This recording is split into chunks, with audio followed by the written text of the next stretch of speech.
Democrats passed a $56 billion Illinois budget in the last hours of the session. Why Republicans say taxpayers are getting the short end of the stick. A top Republican leader speaks out on the cities.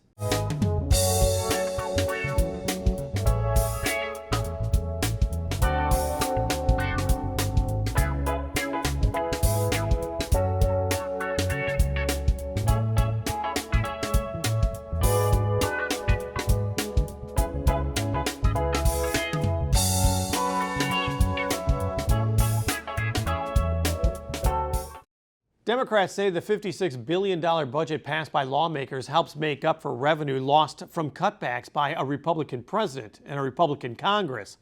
But Illinois Republicans say it's the Democrats who cannot get their fiscal house in order. The final hours of the 2026 session ended with a whirlwind of major decisions coming down to the final hour, with little, if any, Republican input. In a way, what else is new? We talked with the House Minority Leader, Tony McCombie, a Republican from Savannah, about the end of the session, the new taxes you'll see, and how Republicans plan to run against the laws passed. Well, Leader McCombie, thank you for joining us. Tell me all about the last hours of this legislative session, because it's all about the budget, and I want to talk about the bears as well, but let's talk about the last hours and trying to formulate a state budget.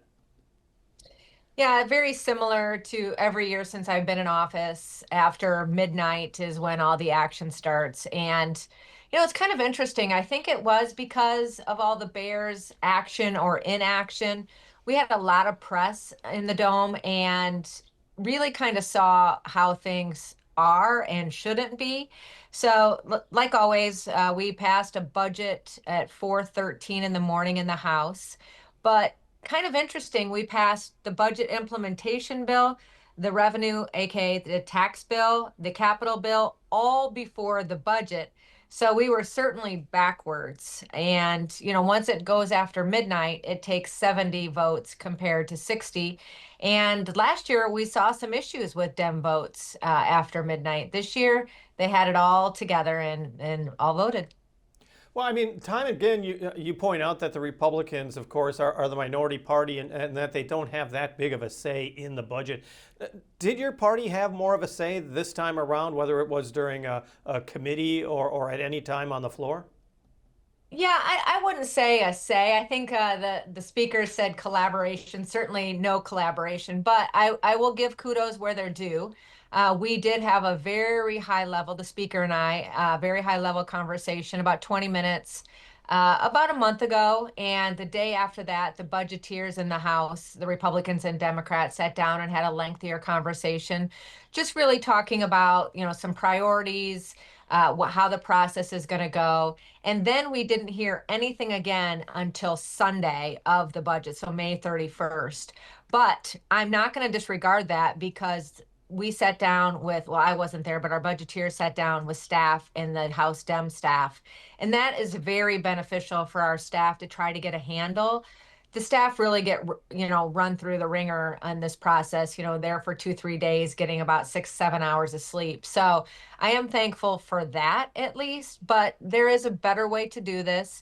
The governor proposes his budget in February. We could be sitting down, offering solutions, offering shared priorities, and it would be great to vote for a budget. It would be great to have bipartisan legislation. The difference with this speaker compared to the last, bipartisanship isn't an important priority. In the last, not this one.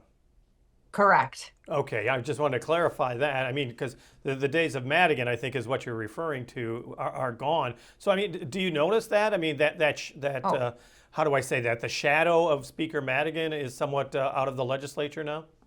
Oh, completely. I would say. I mean, here you have, Speaker Madigan wanted bipartisan legislation because he wanted some damage control for his own members.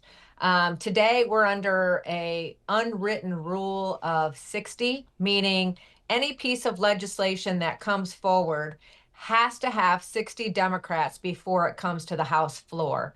So that doesn't bode well for bipartisanship in the House. It doesn't bode for advocates associations, organizations that you belong to advocate with Republicans to get votes, because it doesn't matter until they have their 60.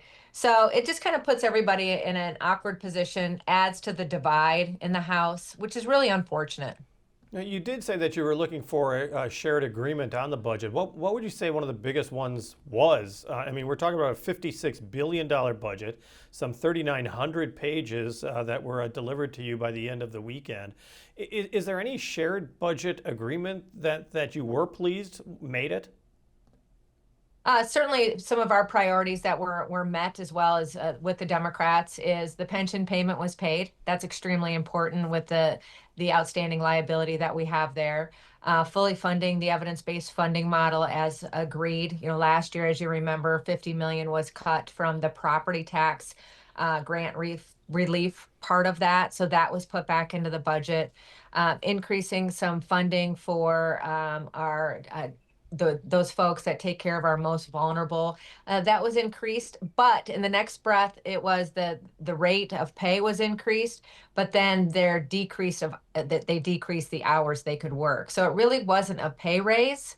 And our most vulnerable certainly need more care than an average person. So there was certainly some good that we agreed with and would have supported regardless. But our priorities, we would like the HBIS, the health care for the non-citizens, illegal immigrants to be out of that, the welcome centers, the funding for non-citizens to be excluded from the budget, because especially in this time of affordability and when we're all trying to make it, here they go ahead and fund with our tax dollars a population that are not Illinois citizens, as well as, Jim, like every other year, feel it's necessary to give us a raise. I found it interesting. The governor was asked about that, and he said, "Well, everybody's suffering from inflation." Well, I got to push back a little bit on that.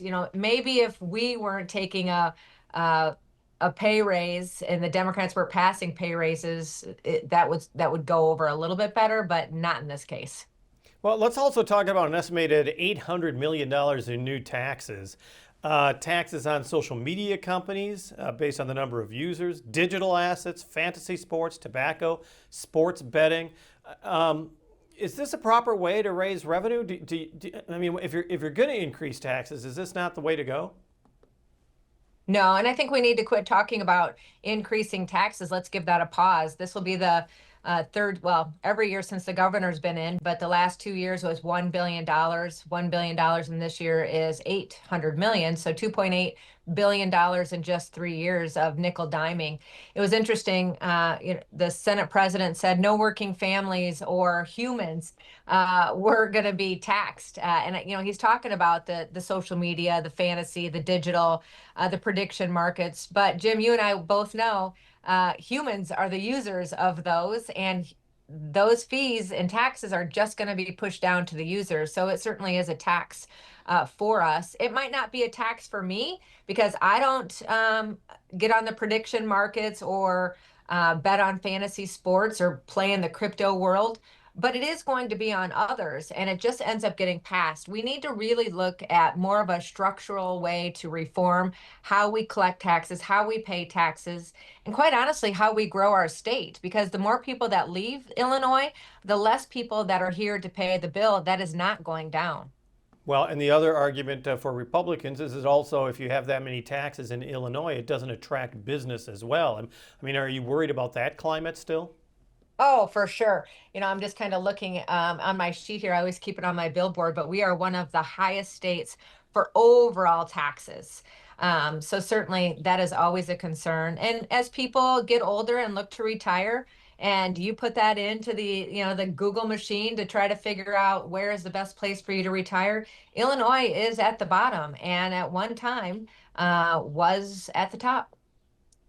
Let's talk about the Bears. That was a big, in the 13th hour, attempt to try to find a way to offer a way for the Bears to stay in Illinois. The Senate had approved kind of a sports stadium authority, basically allowing communities of 70,000 and more, which was basically Arlington Heights, to create these type of entities so that they could own the stadium and the Bears would not be paying taxes on that. Are you at all worried that the Chicago Bears are going to end up going to Hammond, Indiana, and that the legislature didn't do enough to keep them in Chicago? Yeah, absolutely. The bill that we sent over, gosh, well over a month ago, really was more of a mega projects bill that would have helped the Bears. And this is something that folks have been working on for like 3 years. You know, if you had $100 million investment or more, I think originally it was 500 million. If you're going to come to, invest here, there's some things that are going to be helpful to you, ways to attract, just what I'm talking about, growing our economic base, right? But that failed. That was a bipartisan bill as well. It wasn't perfect, but we knew over in the Senate they were going to put in the property tax protection language that was missed in the House. But unfortunately, they didn't have the members to vote on that. And then they, like you said, came over in the final hours with something similar to what Texas had did and other states have done to get the Bears and other NFL teams across the nation to have property tax certainty. I think it would have been what they needed. There would have been so much work for Arlington and the locals to still figure out all the different revenue sources and how that's all going to be shared. But they would have been able to figure that out. I think with the Democrats having the supermajority of the House and the Senate and the constitutional officers, the the lack of them sitting down at a table with the Bears is really going to be the demise of us passing anything, because there's going to be no special session called. You heard the governor basically say it. You've heard Welch say it. You heard Harmon say it. We're not going to go back to the third week of November. You're hearing the Bears say they're going to be making a decision in the next month or this summer. And here we are going to be in November with no tools for the Bears or any investor to come to Illinois. So I am worried about that, and they're going to have to own this.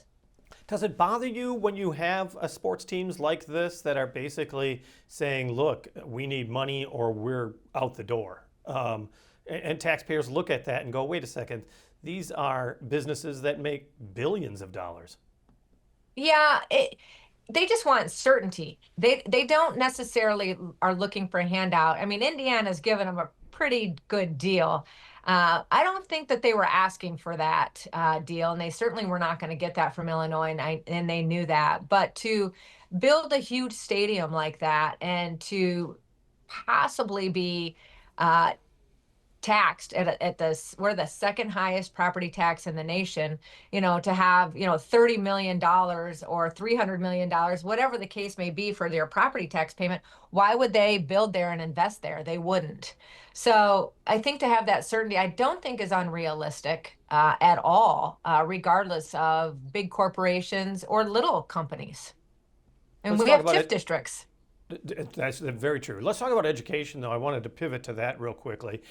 Fully funding K through 12 education, but also you passed that school cell phone ban, basically the bell to bell ban. There are some exceptions, of course, but for the most part, students will not be able to use cell phones in the classroom. It, I guess in a way, Illinois is really kind of following other neighboring states that have already done this. Yeah, that was initiative of the governor's last year. And, a lot of the schools in my district here in Northwest Illinois have already put processes in place for not having cell phones in the classroom. So for me in my area, it's probably not going to make much of a difference. And I'm going to assume that it's a lot of schools around the state have done that, especially in anticipation of this bill coming out last year. The big piece for us was that we wanted to make sure that there was still local control and the school boards could determine on what the rules were going to be. So that this was one of the initiatives that I certainly supported because my district supported. Also, high tech was kind of issues that were looked at by the legislature, whether it's artificial intelligence or what was called the Power Act, which had to do more with data centers. Power Act didn't pass, it didn't get through the legislature. Is there more that the legislature needs to do? Because you're seeing state after state, particularly community and community and county by county, trying to rein in and understand the impact of data centers either on the environment or on the county or city municipality. Yeah, that's another shared priority. We want to make sure that water use is used properly, and now they have the closed loop so they can be reusing their own water, and that's great. Bringing their own power, I certainly think, is important, and how they do that, whether it's through a small nuclear reactor or whether that's solar there on their rooftops, however that they can bring in.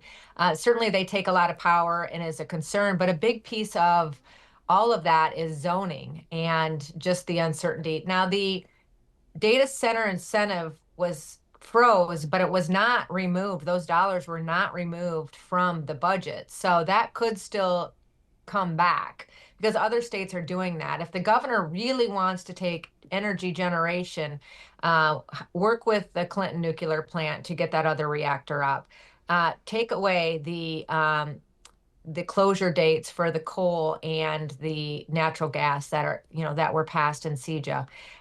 Those are things that we could fix to, businesses know that they're going to have energy, some certainty. It would certainly lower rates if we were generating more. I mean, today we're closing down coal in Southern Illinois, but we're bringing coal in that didn't manufacture and at the same way that we did here in Illinois with clean coal. They're bringing it on rail into Illinois. It makes absolute zero sense when we have coal right here with good, clean processes.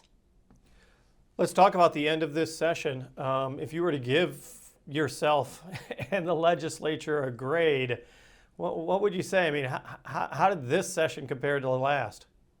Well, House Republicans, of course, deserve an A for exposing and opposing bad policy, calling out the lack of transparency. We're the only checks and balances in a supermajority one-party rule. So certainly I would give us an A. And quite honestly, I would give the Democrats an F because they talk about the budget being a document of priorities, but it was a self-serving document of their own priorities, not taking in consideration the 102 counties, the Democrats that live in Republican districts. And so I'm going to have to give them an F. They did nothing to amend our property taxes. They did nothing to address ethics. And on top of it, they gave themselves a raise. Yeah, this sounds like these are the issues that Republicans will be able to campaign on coming into the November election. Yeah, I even told one of the budgeteers, I said, we're going to hit you on the pay raise. And he kind of chuckled. He goes, I know you are. And he goes, and it's a good hit. And I said, then take away our power. Don't give us that. But I tell you, it is a wild place that we work down there. I didn't expect you to say that, but okay. Well, how do you campaign from this point forward? I mean, what do you think is going to be the issues? Because I mean, you've talked about budgets and you've talked about taxation. Those are issues that haven't gone away for Republicans. What's the big tangible one that's going to be different in 2026 that might, move the dial and get more Republicans in the legislature? Well, unfortunately, we are in a midterm, and midterms are never good on a state level for the party in power on the federal level. So I really hope that the gas prices go down. I think that is something that's certainly important to all of us, especially, all of us that live in rural areas and spend a lot of time in our vehicles. And, really just to continue to get people engaged, because when you see things like this happen down in Springfield, people get so disengaged in the process and they're like, it doesn't matter. Our vote doesn't matter. They're going to do what they want to do and not tell us about it until it's already passed. We have to get out of that mindset and go to the polls and vote with our checkbooks, because if you're looking at the budget, it hurts everybody. And the Democrats have been in control for 50 years and they've had their opportunity. So under this map, it will be difficult, but we still have some opportunities in the state and certainly locally. Our thanks to House Minority Leader Tony McCombie, Republican from Savannah. We're inching closer to the Independence Day holiday, with America marking its 250th birthday, but there's also a lot going on in the days leading up to the 4th. Here are some ideas for you, thanks to Visit Quad Cities. Check out the things to do this week in the Quad Cities. Start your week off by hopping on the Celebration River Cruise. Enjoy a lunch buffet and a 2-hour cruise along the majestic Mississippi River. Next, every Wednesday night, you can experience live music on the rooftop of the Up Sky Bar. There'll be appetizers, cocktails, and beautiful views. Then experience 3 days of comics, toys, panels, video games, and so much more at the Planet FunCon. Next, grab your running shoes for the Pride 5K at Bass Street Bank. Sign up for the 5K, 10K, or the costume contest. Finally, end your week with a free Yoga by the Band show. All ages and all levels are welcome. For more events like these, check out our events calendar at visitquadcities.com. The Mississippi River has been the source of music for hundreds of years. It still is. Musician David G. Smith got a lot of inspiration while living in Iowa. He's from Dubuque County, but now calls Nashville home. His new album, Hero Street, is being released next week. Here's David G. Smith performing for us a few years ago with Listen to the River. My wife was sitting right off camera here. That is an anniversary gift from my wife, and now I like to tell it that we were out looking for sewing machines. It's true, we were looking for sewing machines, and but we walked by this music store first, and she saw that guitar sitting in the window, and she said, "What's that?" And 2 hours later, we walked out with it. She bought it for me. Anniversary gift.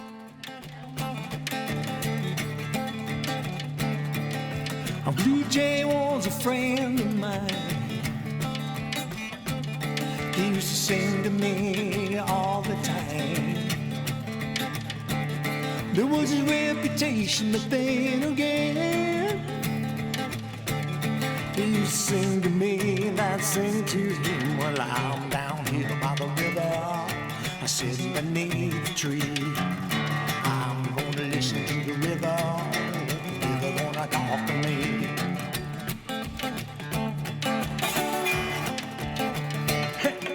Summer wind was a friend of mine. From the ocean to the mountain pine, used to sing the soothing rain. Now it's flooding hurricane. Well, I'm down here by the river, sitting beneath a tree. I'm gonna listen to the river gonna talk to me.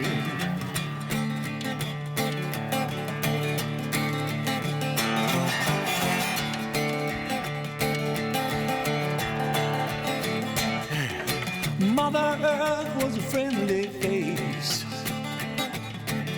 with a fertile beauty and a patient ways.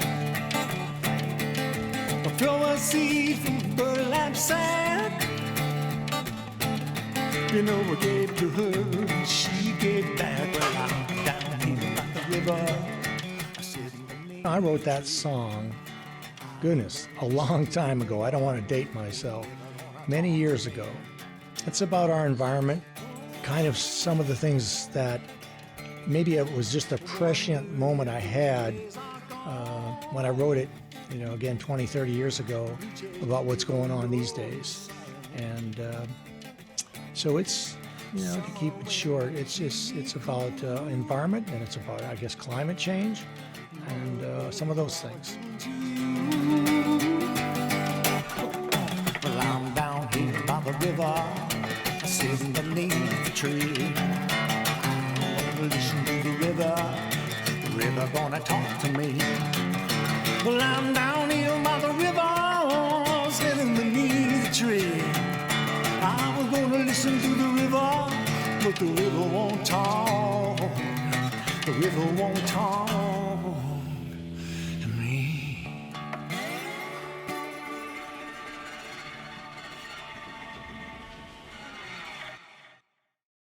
David G. Smith with Listen to the River. His new album, Hero Street, is being released on Thursday, the 25th. And you can pre-order by heading to his website, davidgsmithmusic.com. 250 years ago, in 1776, a nation was created. But decades earlier, in 1730, a public library was founded. Ben Franklin created the Library Company of Philadelphia. Before then, libraries were private collections of books, but not in this new country. Well, we've spent the past year asking people about their civic spark, what motivates them. And we asked that question to the head of a modern-day library. Here's Angela Campbell, director of the Rock Island Public Library. Librarians and public libraries especially are unique to public culture. In the United States, we're one of the only areas that have a public library where people can just better themselves. So when I knew I wanted to be a librarian since I was 14 years old, when I had my first library job, and I saw how we positively affected everyone's lives that walked in, either through job help or just reading or literacy or all the programs that we offer. It's the one place everyone's welcome, and it's free to use, and it's crowd-funded, and I just think it's the greatest place on earth. Our thanks to Angela Campbell, Director of the Rock Island Public Library. On the air, on the radio, on the web, on your mobile device, and streaming on your computer, thanks for taking some time to join us as we talk about the issues on the cities.